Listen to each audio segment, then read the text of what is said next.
During the meal Lamors continued his explanations.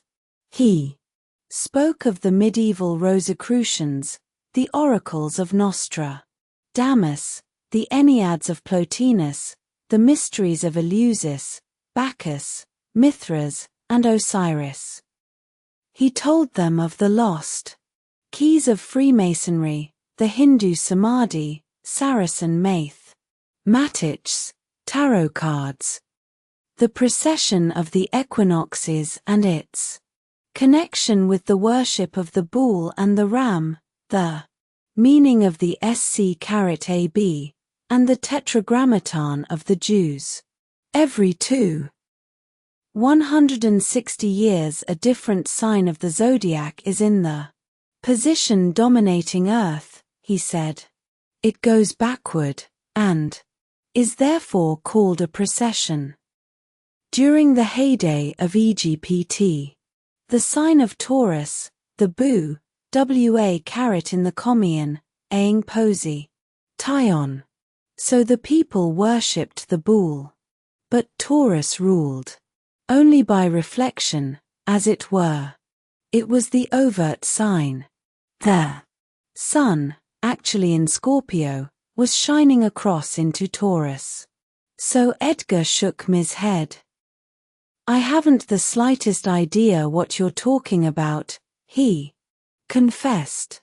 What interests me is this, you say that I agree with this stuffy in my reading. Does that imply that my subconscious mind understands it, or was I just being a stooge for your suggestions? Lamors laughed. You not only understand it, he said.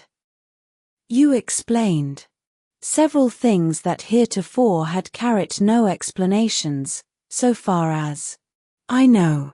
Edgar nodded. Good, he said. Now answer me this. Is all this stuff WMCH you've been telling about, and with WMCH my subconscious mind apparently agrees, in conform ity with the best at MCS of religion and society? Is it really Christian, or is it pagan? One at a time, Lamors said. First, it not only agrees with the best at MCS of religion and sodity, it is the source asterisk of them. It is the ancient wisdom WMCH inspired them and gave them to the world with a simple explanation which most men could understand. Christ, or God, who sent T-turn, believed the people were ready for a mgare conception of their living code, so he gave it to them. He spoke to the people in parables. The symbology was simple. But the morality he taught was a mgare one then. They had been following. It was the next step in the revealer. Tyon of truth. Edgar started to ask a question, then stopped. He paled noticeably. Inmaz took his arm and smiled reassuringly. I know what you're thinking, he said. You wonder if I'm going to say this is the next step in revealing truth. M20. I wouldn't be that audacious, and this par there is a river. Secular Iruth has been in existence, and loyaun to an minority of the people, ever since man began inhabiting the earth. He brought it with him. And such phenomena as clairvoyance have always been available for aid in checking the myths. Takes that occur from generation to generation as the wisdom is handed down in writing and by word of mouth. Both are treacherous in the hands of amateurs. No, it has all been put down many times before, and taught to initiates over and over again. What I have not been able to find out is just how much of it Christ taught to the more intelligent of his disciples, or to all of them, for that matter. Beckors ts understanding requires native ability. Ratio than training, and how much he left imzaid. Viestiti ie imevvtt all. Tilde. I've often suspected it's all in the latter part of the Gospel of St. John, in the chapters covering the discourses at the Last Supper. At any rate, after the Church ceased to be an extension, or sect, of Jewry, and began to rise in power in the Roman Empire, its leaders made a decision to change it from an idealistic philosophy appealing to intellectuals to a broad, practical religion for the common man. From that time on it made great strides. But over the course of the centuries the original metaphysical structure has been either lost or permanently submerged. Edgar still was worried. If the leaders of the Church thought it was best to keep these things secret, why should we expose them? He asked. Lamors did not answer immediately. His brow pressed vertical wrinkles into place above his nose. His round face was solemn. Carrot. I don't know whether it is meant to be expend no /carrot r whether it was meant to be exposed 19l carrot drade years ago, he finally said. It seems always tqh to the power of eb carrot avail. Able for those who sought it. Maybe that's Elians brother these is a river first we'll get it, from the reedmigs. Then we'll find out what to co with it. They returned to the room to prepare for the afternoon reading. The stenographer was already there. She had typed the morning reading. Edgar, looking it over, could not find all the things Lamors had mentioned. But there was enough to indicate broad outlines of a theory and to prove that his subconscious mind was as much at home with Lamors's metaphysical vocabulary as it was with the language of anatomy and medicine. When he woke from the reading, Lamors was nodding his head. Just as I thought, he said. Just as I thought, only better. And simpler. Now, it's like this. The conscious mind is the record of this life. Just as an emot ion js the expiry nce of a sin carity. Momenti, so the conscious mind is the ord of a single life. This conscious mind is located in the pituitary gland. That at leash is its focati pompt happy smiley gland has a puffelged physical function also. The thoughts go from the conscious to the imaginative, or introspective, mind, which is seated in the pineal gland. There the thoughts are compared with all that has gone be, or that is in any way related to them, and when this is done, the thoughts, properly conditioned and judged, pass on to the subconscious, or soral mind, which is seated, with its spirit, just above the heart. There the thoughts are kept as a record. And as they are constructive they quicken the spirit and lower the barrier between the soul and the pure essence of life.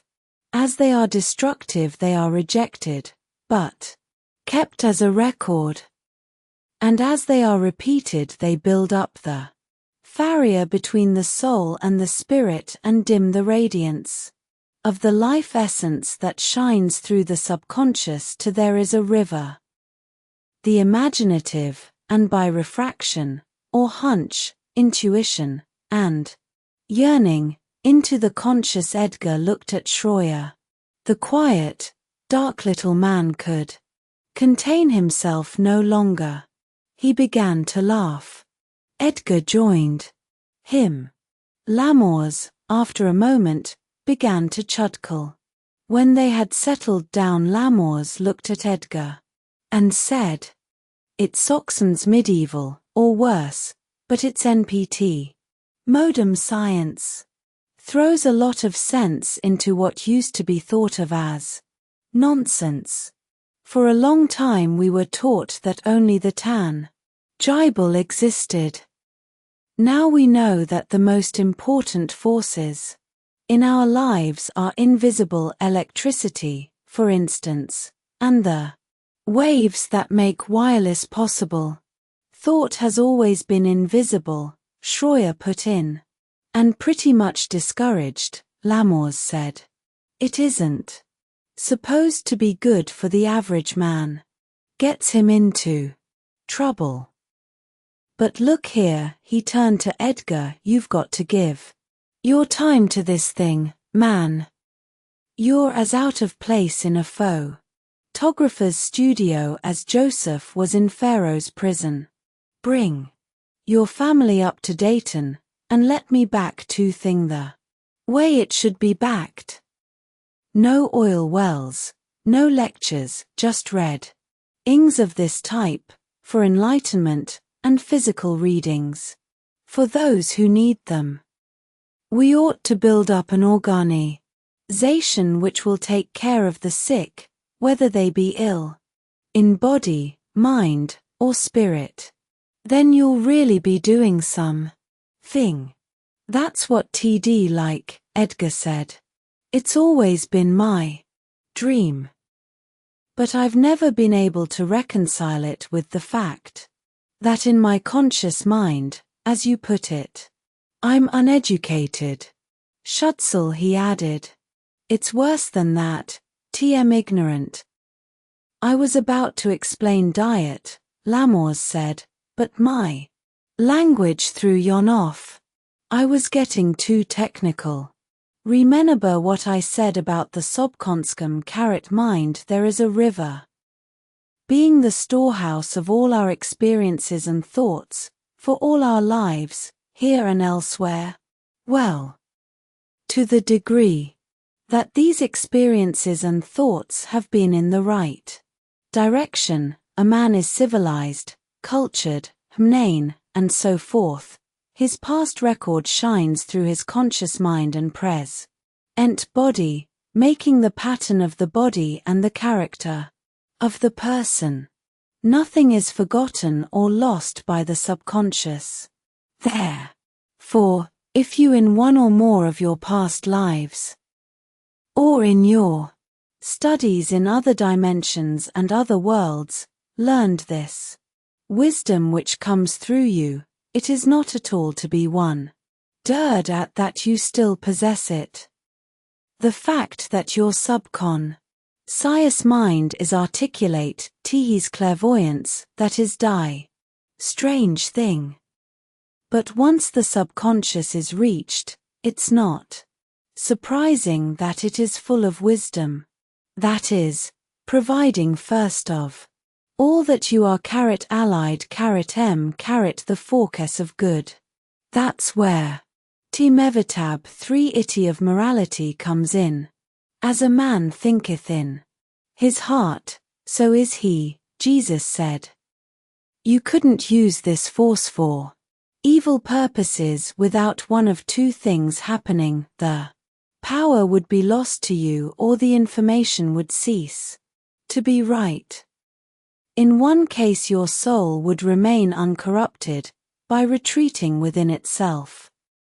In the other case it would be corrupted, by partaking of your conscious venality. Edgar made no comment. He was smoking quietly, staring at the floor. Tomorrow, Lamors went on, we'll take a reading on you, and ask why you were given the power, and for what purpose it is to be used. After that you can make your decision. I'd like to get reading, Edgar said, but I think I'd better make my decision before we do that. He crushed his cigarette in the ashtray.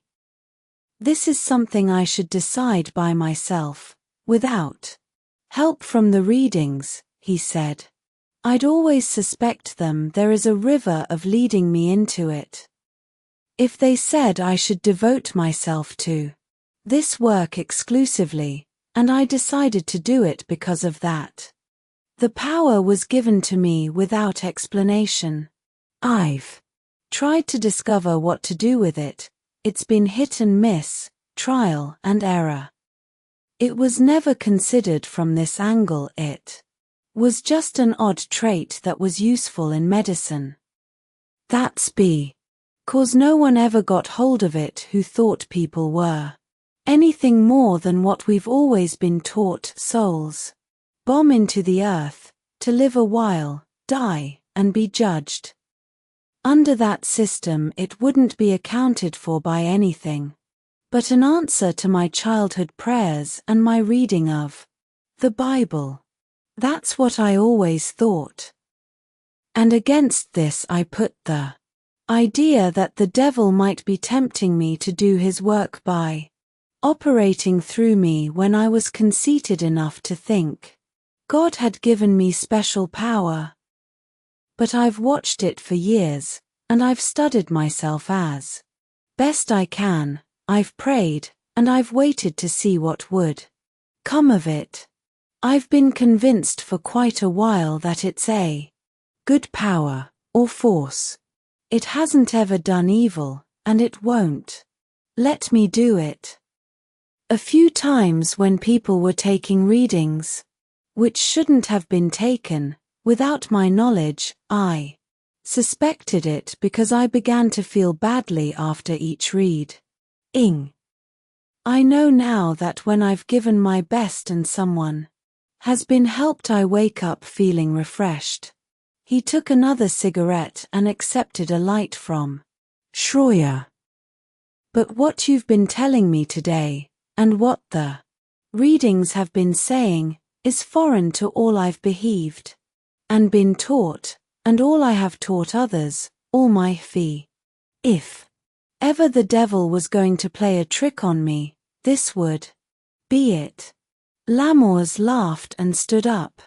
I know how you feel, he said. I remember how upset There Is a River was the first time I ran across the idea of reincarnation. It turned me wrong side out for a while. Then I began applying it to what I knew, and what was obvious about people. And the first thing I knew, I was making the observation that psychology and psychoanalysis had to be invented to provide the explanations of life which are inherent in the doctrine of reincarnation. Schroyer stood up and went to get his overcoat. Why can't we remember our former fives? He asked. Because we'd never learn anything if we did. Tiamas. Side.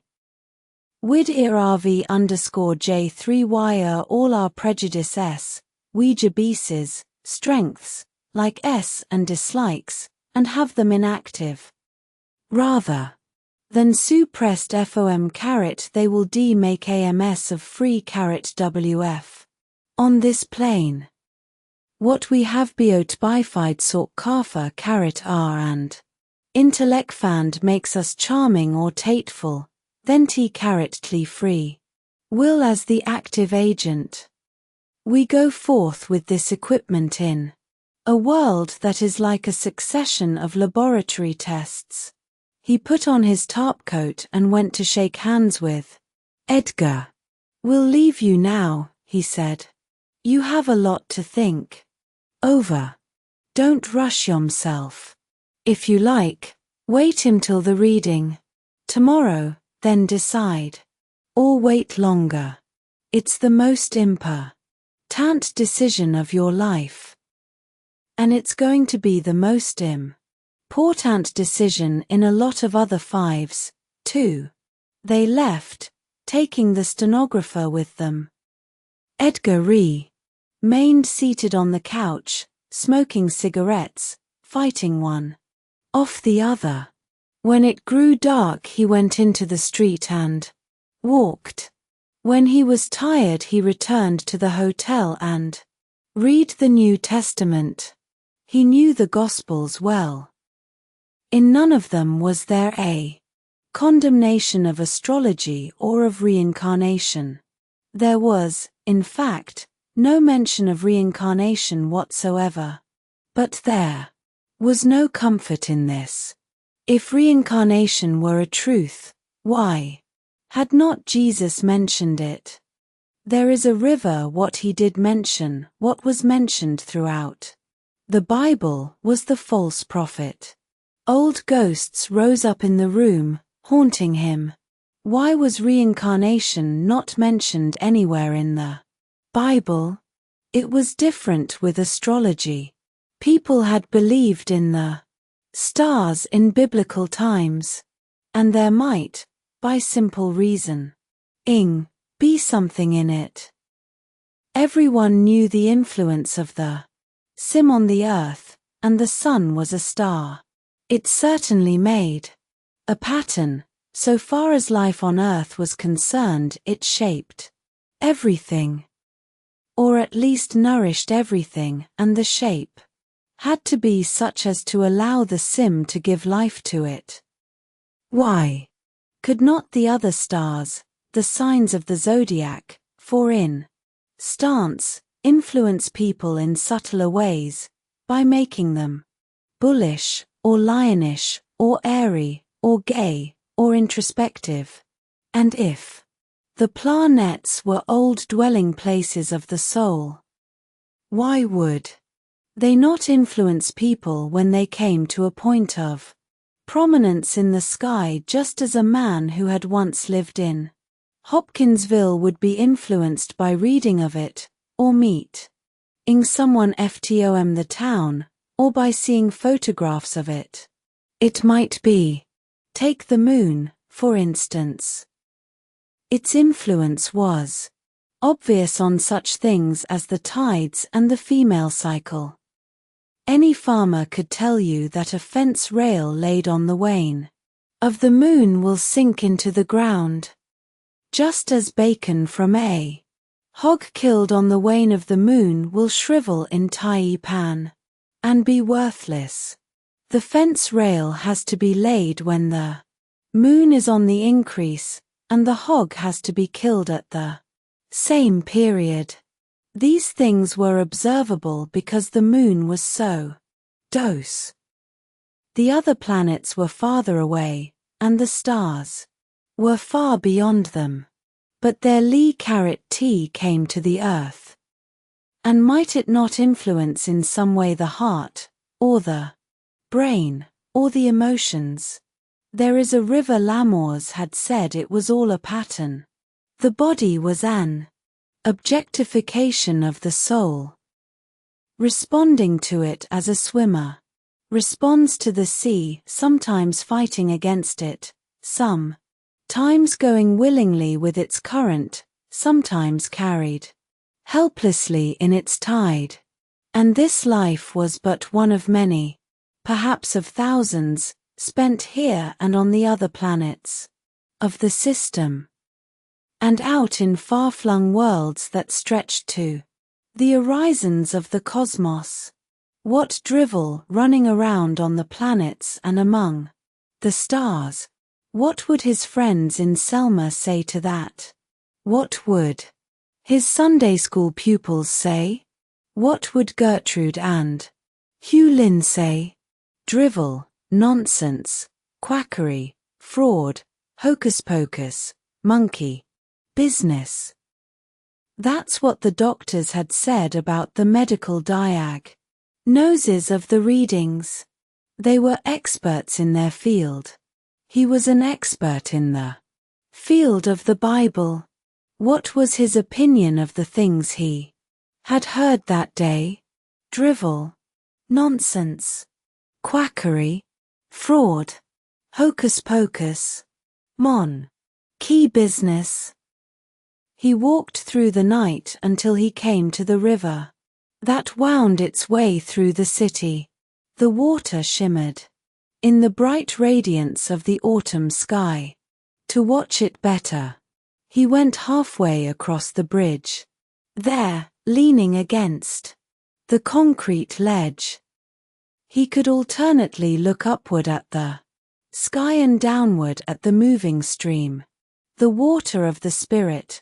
On earth water was the symbol of the Spirit. In the heavens the stars represented his glory. Between them was man, transfixed, ptddled in both erections, and in the end usually falling back to earth. There is a river. There was a man named Saul, who was a great believer in things as they were. He persecuted the innovations of a new religious sect. Then he was smitten, on the road to Damascus, and heard the voice of God. He changed his ways, his thoughts, his life, his name. Almost single-handed, he raised the new sect to a world religion. There was Augustine, who studied the philosophy of the pagans and believed in it until he was 40. Then he changed his ideas and convictions and wrote the philosophy of the church which Pade had established. Looking back at them now, it was easy to see the wisdom of their decisions.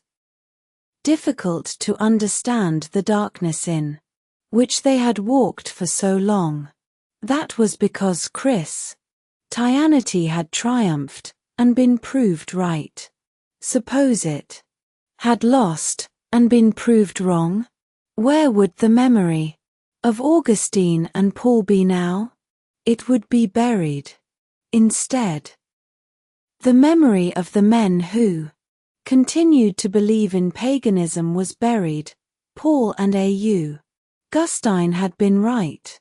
History remembered them, as it remembered all men who helped humanity and civilization to march forward a little.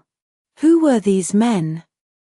Every one of them was a person who started by disbelieving in things as they were, and discovering something new. All were scoffed at in the beginning. Most of them were not appreciated until after their death. None died rich. Few were happy. They had been beheaded, broken on the rack, scourged, fed to Huns, burned at the stake.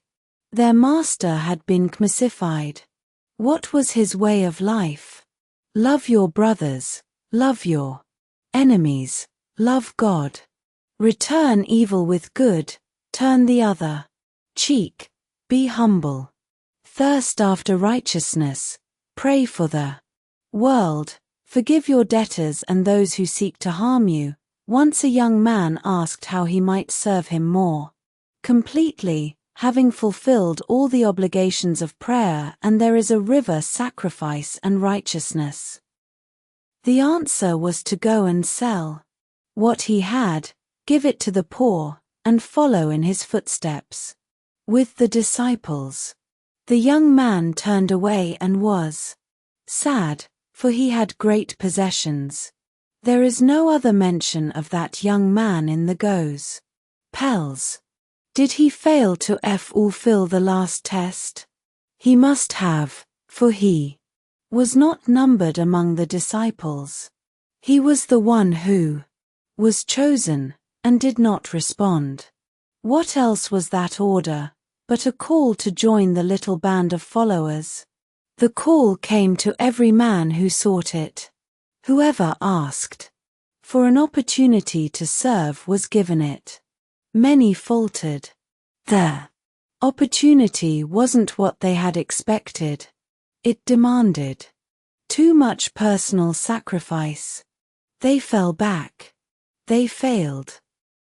They were forgotten, nameless souls, hundreds of sands of millions of them, swirling through eternity like the drops of water making up the river below. He, the man on the bridge, was such a person. He had asked for service, he had been given an opportunity, he was faltering, he was falling back, he was failing. For he had many possessions, a beloved wife, 2 sons, a mother and father and sisters, many devoted friends. These he would have to give up to follow a rebellious path. Or would he? Might not they be won over? Might not they follow him? If they believed in readings for the body, could they not accept readings for the soul? Would they not be forced to admit, as he was forced to admit, standing there above the Dayton River, looking at the stars, that what the readings had said that day, what Lamors had said Diet Day, was logical, inescapably, avoidably, irrevocably logical? They might not. Got a match, buddy? He turned to answer the man, surprised that he could see There Is a River hymn so well. The stars had been fading, the sky brightening, without his really doing it. Sure. He fished a package from the pocket of his overcoat. Thanks. Getting cold these mornings, eh? The man was a worker of some sort, on his way to the job. He wore rough clothes. Under his arm he carried a BVMDL. Wrapped in newspaper, his IVMch, probably. His face was seamed, though it was young. In the wrinkles. The dirt had not been washed away, the rest of the skin was clean. He had already been to a speakeasy. The odor of alcohol cut cleanly into the air. Yes, I reckon it gets mighty cold up in this country. Yeah. He struck the match, cupped his hands, and sucked at the cigarette. Shot o' booze feels good on a moment like this. Well, thanks, buddy. He returned the matches and continued on his way, his hands in his trouser pockets, smoke streaming out behind him, legs hurrying. Feed my sheep. The river was changing. Light crept out to it from its banks. Come to me, all ye who are heavy laden. Love me. Keep my commandments. In my Father's house are many mansions. I go to prepare a place for you, that where I am, there ye may be also. Feed my sheep. If the world hate you, ye know that it hated me before. It hated you. Feed my sheep. Now the river belonged to the world again. The shimmer was gone from its surface. It was muddy, torpid, tired. There Is a River walked over the bridge and away from it, back to the hotel. In his room he sat at the desk and wrote a letter to Gertrude. So much has happened in the last few days that I cannot begin to tell you about it. The important thing is that I am remaining here to organize the work of the readings with Mr. Lamors. He will back it. I want you and the boys to join me as soon as you can, along with Miss Davis, if she will come. TD like to have her take the readings, and it will be a good job for her. First of all, you had better dispose of the studio, or get it rented. You see, we won't be in the photographic business anymore. That won't be necessary. When it was finished, he sent for coffee and breakfast. Waiting for it, sitting by the window, he remembered an other October morning when he had seen the run rise. He picked up his Bible and turned to the Psalms. There it was, the 46th. God is our refuge and our strength, a very present help in trouble. Therefore will we not fear, though the earth be removed, and though the mountains be carried into the midst of the sea, though the waters thereof roar and be troubled, though the mountains shake with the swelling thereof. Selah. There is a river, the streams whereof shall make glad the City of God. As the train approached Dayton, Hugh Lin looked more and more apprehensively at the barren fields. He was passing. They were powdered with snow, their trees were bare, the wind lashed their thin patches of dead grass. He wiggled his feet nervously. There were holes in his shoes. He had no rubbers or galoshes. His overcoat was HGHT, unlined. The temperature in Selma when he left was 60. Here it must be 40 below zero. There was more than the weather to be apprehensive. About a month before, his mother, his brother, and Miss Davis had come north to join his father. They were to live in Dayton, where the readings were to be backed by Mr. Lamors, who was rich. That was all he knew. Letters had told him of an apartment on 5th Street, of meeting interesting people, of read-ings that revealed most unusual information. But they had seldom contained any money. In Selma, where he had remained with family friends in order to finish the school, there is a river term. He had become embarrassed for pocket money, and for such things as socks, ties, and a new pair of shoes. Finally, a few days before Christmas, the money for his transporter tie-on to Dayton arrived, just enough to get him there. What was the matter? What had happened to the rich Mr. Lamors? They met him at the station and bustled him off to a street car. He was aware of a line of taxicabs, but his father fully avoided these, asking questions the while, and joking about friends in Sana. His mother squeezed his arm, pointed out public buildings, and told him he looked fat. Finally they got home. It was an upstairs apartment, in a not too fashionable tie-on. Miss Davis was wearing the same dress he had seen on her in the studio in Selma.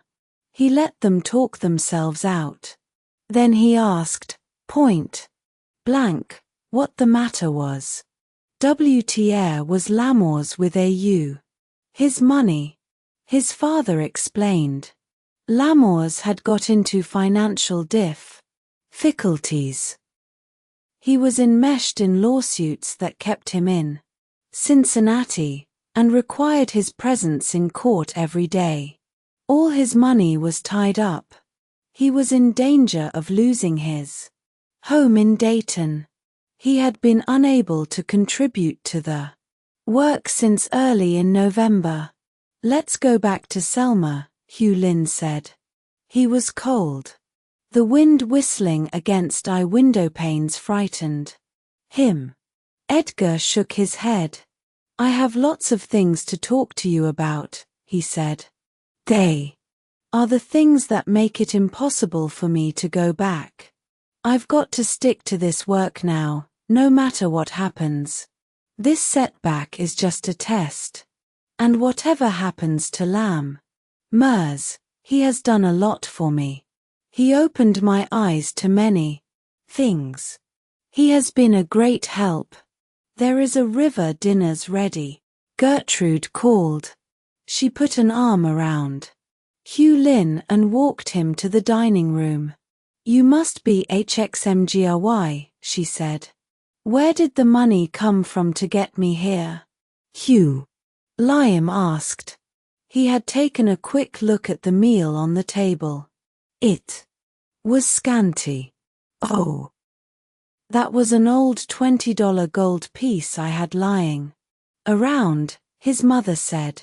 I had no other use for it. Hugh Lin asked the blessing. They ate silently for a while. Then Edgar, Gertrude, and Miss Davis began to talk, guardedly, about the new developments in the readings. Hugh Liam listened, NG nothing.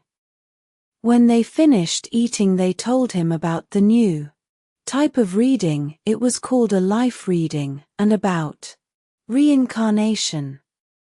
You never told me anything about that in Simday school, Hugh Lin said. Is it true? Do you believe it? Is it in the Bible? He asked questions quickly, to cover the feeling of bitterness and shame that was sweeping over him. It was bad enough that his father was psychic. The boys continually asked him, "What's the matter with your dad? What's that stuff he does?" But now it was worse. They weren't even to be Christians anymore. They were to be heathens. And not even rich heathens, just poor heathens, living with Yankees. I don't know whether I believe it or not, Edgar said. The readings say it's true. A lot of people believe it. It seems logical. We asked a lot of questions. We asked why reincarnation isn't in Christianity. The answer was that it used to be in Christianity in the early days. There was a sect of Christians called the Nose There is a River Styx. The readings say they kept the line unbroken between die old religions and the new one. You see, Edgar was trying to convince himself as well. As Hugh Lin, Christ was predicted by the old religion. The people who built the Great Pyramid in Egypt predicted him. I never heard that, Hugh Lin said. We found some books about it, Edgar explained. There's a movement in England called British Israel, that's founded on the pyramid prophecies. Anyhow, you know that Christ didn't intend to found a new religion. He meant to reform the Jewish religion, which WGS one of the old religions worshipping the one God.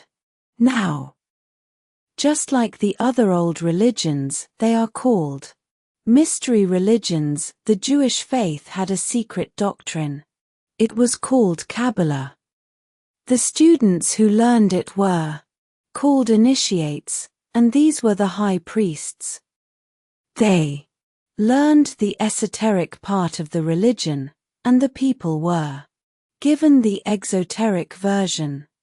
They were given the same mental philosophy, and the same moral code, but with a simple explanation. Is that the way it is today? Hugh Lin asked.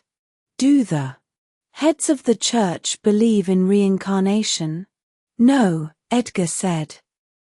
The readings say that when the leaders of the early church decided to propagate the faith to all people indiscriminately, they decided to drop the doctrine of reincarnation. It was difficult to explain, for one thing, and it was difficult to swallow, for another. It made life more complex. It made virtue even more necessary. Orion had to be pretty brave to face the fact that one life of suffering was only a step toward heaven. On the other hand, people who didn't examine the theory could easily say, oh, well, we have Otiha lives to live. We won't be sent to hell after this one. So let's enjoy it. There is a river, so they fought the Gnostics and won the battle. What they did was right, I suppose, because without a Symphica tie-on of the faith it wouldn't have spread. It would have remained a small sect for intellectuals and students of metaphysics. Is that what we're supposed to be? Hugh Lin asked. Students of metaphysics, maybe, his father said, though I don't know anything about it. I never heard of it xmtir 2 months ago. But the readings say that no sect, or schism, should ever be allowed to form around this work. They say we are merely to present what we have to those who seek it. Truth will prove itself in time. And the first thing to do, the most important, is to make it work in our own lives. We can't teach truth to others when we do not possess it ourselves. That's the way we are supposed to do it. First we are to bring it to ourselves, then to other individuals, then to groups, then to the classes and masses.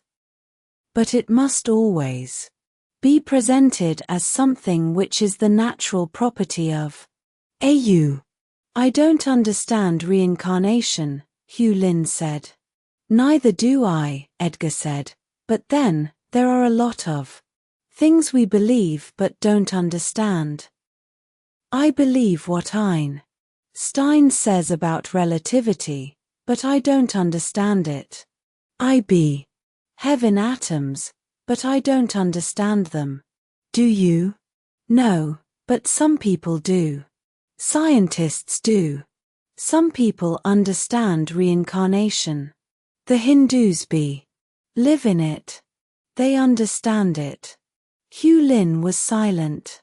I believe Jesus taught it, too, Edgar said.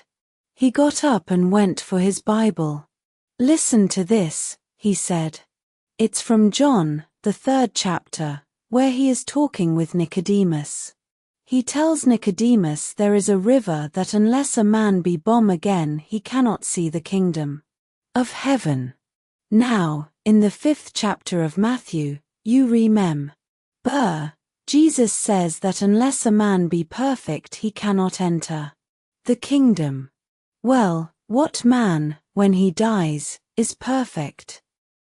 Once in a while a man dies who is good enough to go to heaven, but not often. So, isn't it logical that we have to be born again and keep trying? Then, when Nicodemus asks him how these things may be, he says, Art thou a master of Israel, and knowest not these things? Nicodemus was a member of the Sanhedrin. He was one of the initiates of the Kabbalah, then, and should have known about reincarnation. Why wasn't Christ more specific? Hugh Lin said. Why didn't he instruct the disciples to teach it? He taught the common people, Edgar said. He said that he came not to change the law, but to fulfill it. The world was at a point where it could and should realize that virtue is more mental than physical, and love is not a matter of receiving or bartering, but of giving. It's all in the 5th chapter of Matthew.